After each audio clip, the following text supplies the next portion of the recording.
Greetings. All right, this is day number 15.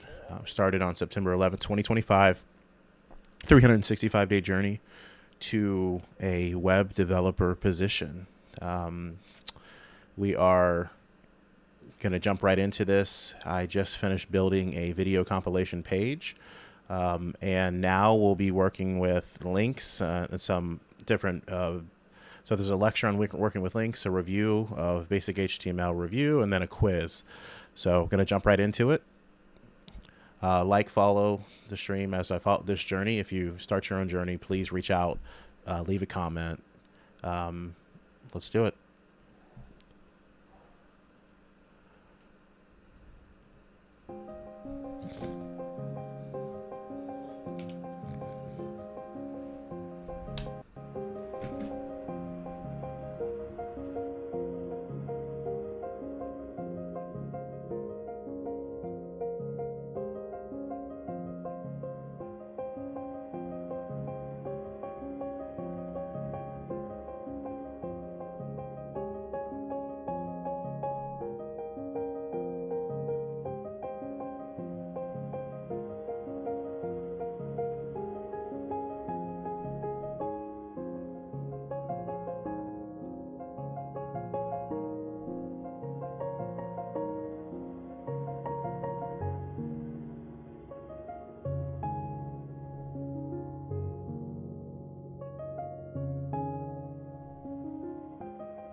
So we got this self-target attribute, which goes inside of anchor elements. So we got the self. Difference. So let's list it. Underscore self.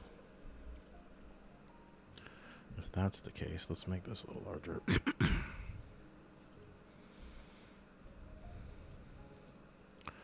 Self.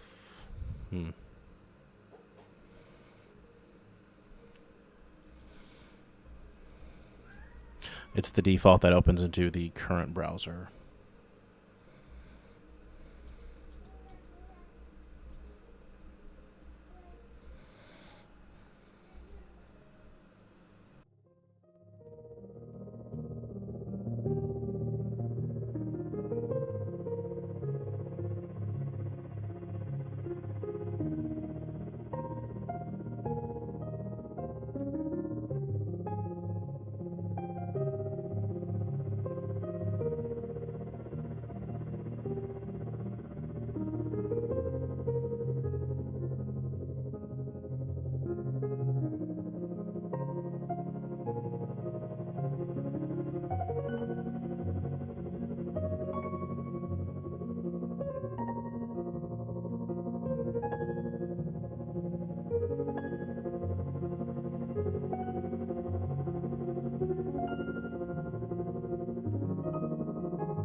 A path is a string that specifies the location of a file or directory in a file system.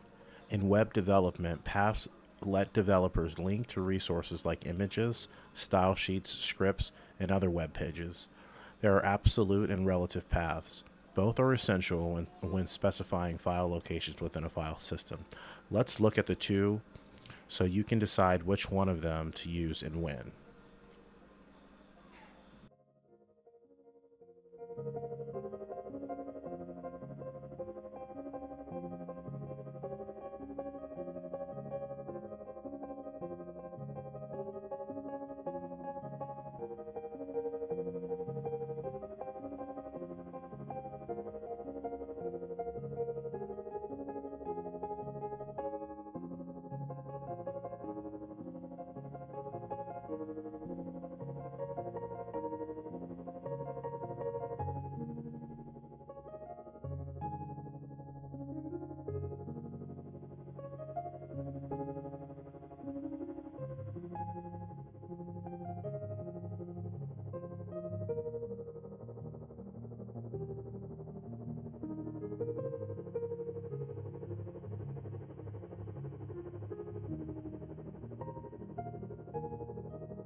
An absolute path is a complete link to a resource.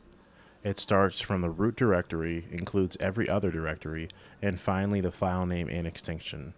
The root directory refers to the top level directory or folder in a hierarchy.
An absolute path also includes the protocol, which could be the HTTP, HTTPS, and file and the domain name if the resource is on the web. Here's an example of an absolute path that links to the free CodeCamp logo.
says, now what if the resource you want to link to using an absolute path is on your local machine? Here's how to link to the about.html file with an absolute path.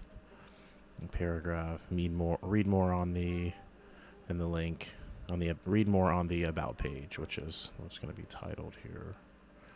So they're linking it on an about page that's just located on our device, and this is how you would do that.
We're following, it's showing us that we're following a path from to a local file. So a folder called users to a folder called user to a folder called desktop to a folder called FCC to a folder called script code to a folder called absolute versus relative paths to a folder called pages to finally the document we're reading about, looking for, read more at the about page. So the about.html file. So that's what, this is an example of an absolute path.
All right, that was 35 minutes of work. I kind of like this method. I am not going to have another 35 minutes, but I am going to take this break before finishing up reading this. This is stuff that's new to me, and you can't rush something like this. This is something that whenever I do thing, and I'm sure you're very much the same, I want to be the best at whatever I do, and this is going to be a career that supports my family and helps reorder our lives to follow God's path for us, and it's very important. So I'm going to take my time and read it, and take this. It's good to take breaks after diving in for 35 minutes, and it's just proven methods. Brain.fm, I use it. I have no affiliation with freecodecamp.org or brain.fm, but this just works for me. So I am going to kind of switch gears without getting too far off track. Not really sure. Let's see. This time I'm going to choose to just play maybe a couple games of chess during this 3 minute. I might only have time for like one game. Since we don't have a tremendous amount of time, maybe I'll just play like a really fast game. And there's ways to just get clear our minds, reset. This is still fun and makes you kind of think and be sharp about things. Oh man, look how slow that is when I'm streaming though. There's no way I can win this game. It's so slow.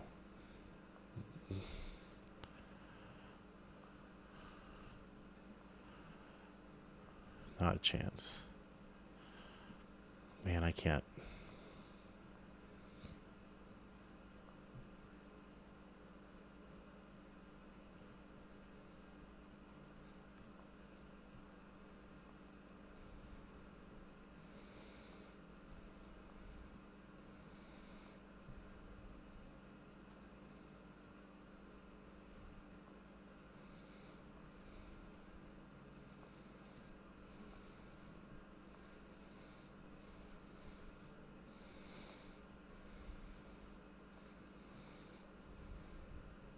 So slow. I can't. It's when streaming, it's ridiculously slow here.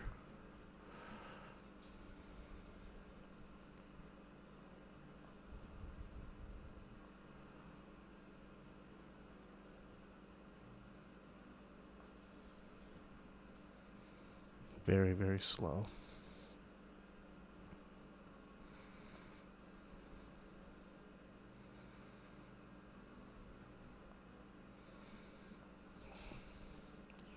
That was a blunder.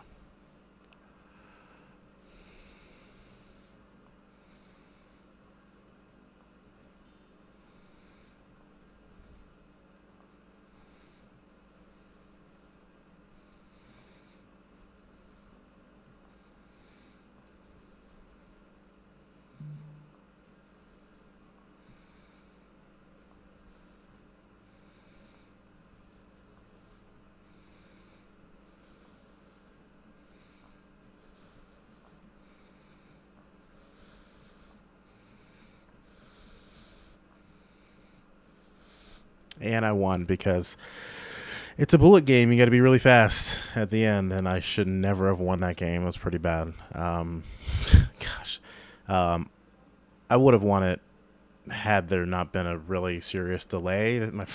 It's the second time I've played when having like kind of a lot of stuff up on my computer. I'm operating off of Wi-Fi. It's pretty obvious that I'm probably going to need to, while streaming at least, go into using an Ethernet cable connecting directly. It's just not something I want to do based on the location of where I am, and but I guess I have a decent way of doing it, or maybe just extending it right over where I am. So we'll figure that out. So all right, 17 seconds. Let's jump back into finishing this.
So now a relative path, it says, now let's look at the relative path. A relative path specifies the location of a file relative to the directory of the current file. It does not include the protocol or the domain name, making it shorter and more flexible for more internal links within the same website. Here's an example of linking to the about.html page from the contact.html page, both of which are in the same folder. So we have a paragraph, read more about a hypertext reference, about.html, the domain, isn't that the domain name and file? No, file name and extension right here.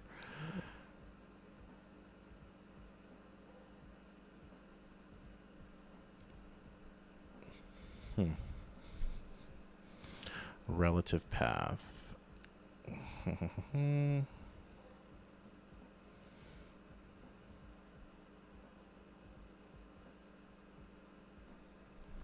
Interesting. So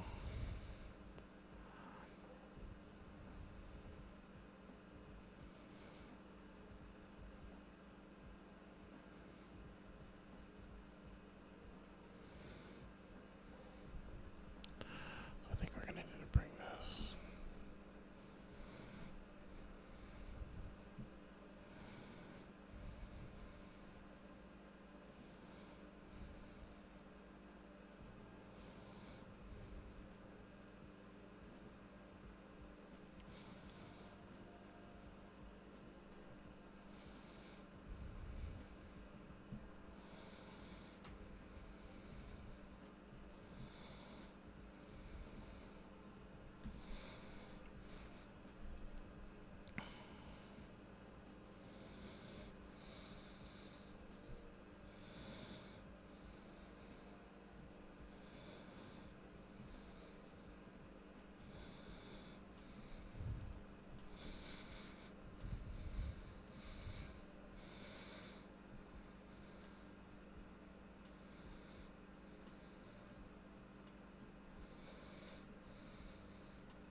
It definitely looks a lot more flexible and simpler than the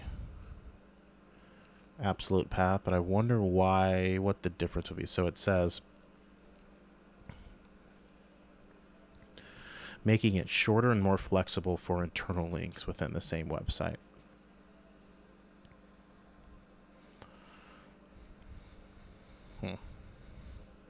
Copy the example for later reference. So this is supposed to be an example of linking to the about.html page from the contact.html page, both of which are in the same folder. Okay. Because they're in the same folder, perhaps. So let's put that up here. Kind of like a...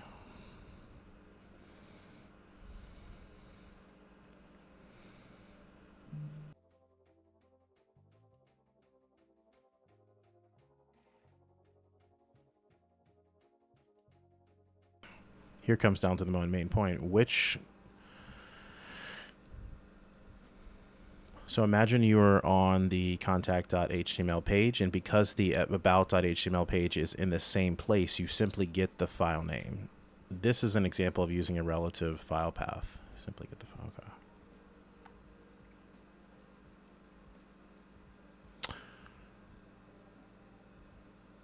Okay, so you're already on the page. You're on the contact page.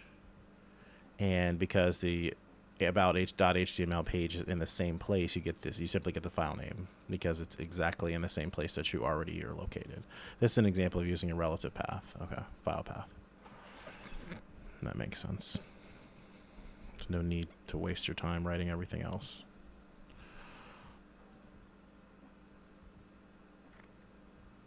All right. So this is the meat of it. So which should you use and when? An absolute path or a relative path? Here are the rules you should follow. Oh, here we go. Rules.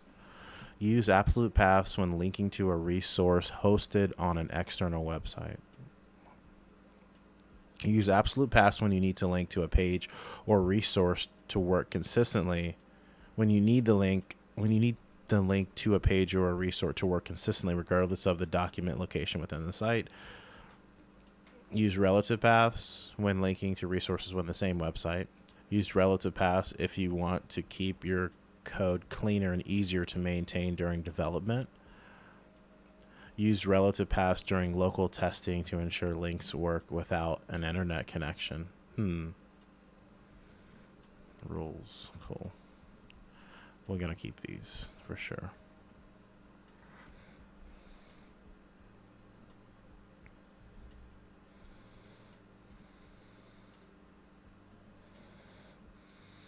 Whoops.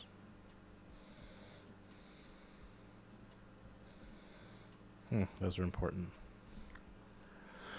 Okay, let's do the quiz, and this will be the signing off after this quiz. Follow the journey. Consider it for yourself. If you decide you want to jump in, let me know. I'd like to bring you on, have some dialogue about your journey. What are your goals, motivations? Talk about it. So what are the two types of paths? Absolute and relative. We learned that. How do you link to a resource available only on the internet? It's going to be a relative path. Oh, wait.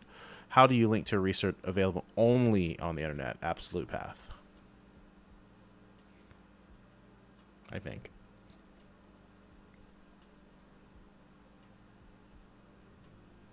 Which protocol is used for an absolute path on a local machine? Local file : // Boom. We got it right. Well, that was pretty good. These lectures, it's easy to kind of disregard them, but I think essentially it's going to be the most important. They're teaching us fundamentals of learning a language, and it starts with a lot of this just understanding just definitions. We're learning vocabulary, and it's challenging, but we also have the fun parts of how they designed it, freecodecamp.org, to be able to put it to work and actually build things. And actually we're learning it while we're learning the concepts. We're actually putting it into practice, and then the repetition is how we're starting to get it. And even today, two different things. I'm like, okay, I've been using that a lot, but I need to make sure I don't remember what it said the definition was. So for example, HTTPS, hypertext transfer protocol, I think. Let's look. See, that's exactly. So let's look. Something I looked up today. Hypertext transfer protocol secure. Hypertext transfer protocol secure. And another one was, what was it? Yeah, hypertext reference. Those are things that, the hypertext reference, I should not ever forget that again, but that's something that it just slipped my mind. And now I'll, looking it up on my own, doing the research and saying, oh, okay, that's what that is. And then hypertext transfer protocol secure, HTTPS, hypertext transfer protocol secure. So those little things like that, we're learning a language, and needing to know the vocabulary and definitions is essential to be able to use any language. Here it is, the hypertext reference, using that a bunch, just making sure, specifies the destination of a link. So just, it's pretty cool and intuitive how they designed this, and it's exciting that it's completely free, and it's pretty awesome. So thanks for checking in. Again, this is Wayne with Technically Reformed, and starting this journey, day 15. Start your own journey. Follow along. If you're skeptical, you could follow me, and I'm going to be doing it. 365-day journey, September 11th, 2025 to September 11th, 2026. From no experience to a full-time web developer position. Check it out with me. Take care. God bless, and make sure you tell your family that you love them.